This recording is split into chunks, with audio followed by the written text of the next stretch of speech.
Bonjour, j'aimerais vous lire un témoignage d'un homme connu comme Paul. Et voici ce qu'il a écrit un jour. « Je rends grâce à celui qui m'a fortifié, à Jésus-Christ notre Seigneur, de ce qu'il m'a jugé fidèle de m'établir dans le ministère. » C'est l'apôtre Paul. « Moi qui étais auparavant un blasphémateur, un persécuteur, un homme violent. » Telle était la situation de cet homme autrefois, dans sa vie, malgré sa religion, malgré cette foi qu'il avait en Dieu, une façon de penser Dieu. Mais devant d'autres, ceux qui étaient chrétiens, devant ceux qui affirmaient que Jésus était le Seigneur, le Fils de Dieu, il a eu beaucoup de violence. Il le dit lui-même ici, vous l'avez lu, vous l'avez entendu dans cette lecture, « J'étais auparavant, un blasphémateur. » Il ne pouvait pas supporter le nom de Jésus. Un persécuteur. Il ne pouvait pas supporter la présence de cette église chrétienne. J'étais, dit-il encore, un homme violent, parce qu'il a jeté en prison bien des personnes à cause de leur foi. Tel était cet homme qui s'appelle l'apôtre Paul. Mais un jour dans sa vie, une étape incroyable, une rencontre extraordinaire. Il dit ceci, « Mais j'ai obtenu miséricorde, parce que j'agissais par ignorance, dans l'incrédulité, et la grâce de notre Seigneur a surabondé avec la foi et l'amour qui est en Jésus-Christ. » C'est une rencontre qui a bouleversé sa vie.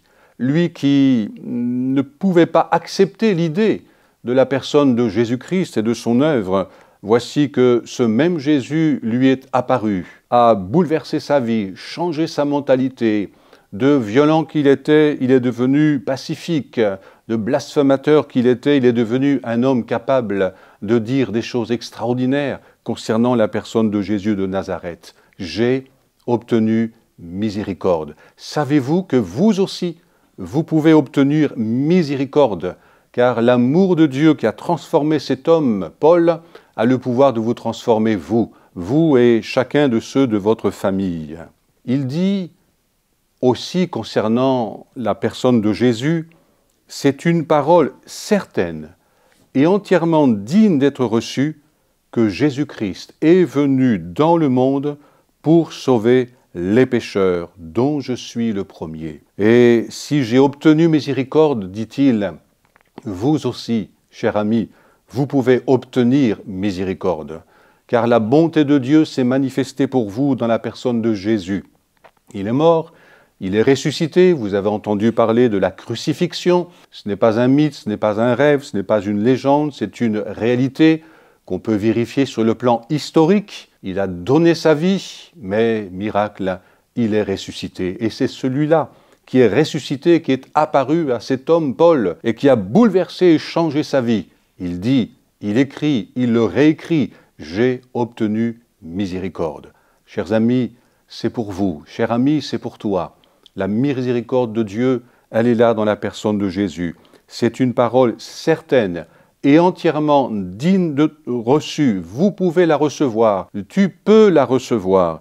Jésus-Christ est venu dans le monde pour sauver les pécheurs. Paul disait, j'étais le premier, j'étais le plus grand de tous. Si le Seigneur Dieu a pu sauver et bénir un homme tel que Paul, il a le pouvoir de le faire aussi dans votre vie. Il a le pouvoir de se manifester et de changer votre destinée, de vous donner cette joie de connaître aussi celui qui vous aime et celui qui pour vous a tout accompli. Votre vie en sera bouleversée, elle en sera changée, mais quel privilège de devenir un enfant, de devenir un bien-aimé de Dieu, de pouvoir bénir les autres, de leur faire du bien. Paul a fait tellement de bien autour de lui. Alors, à vous aussi, ce message est apporté. J'ai obtenu miséricorde, obtenez miséricorde maintenant, invoquez le nom de Jésus et soyez bénis.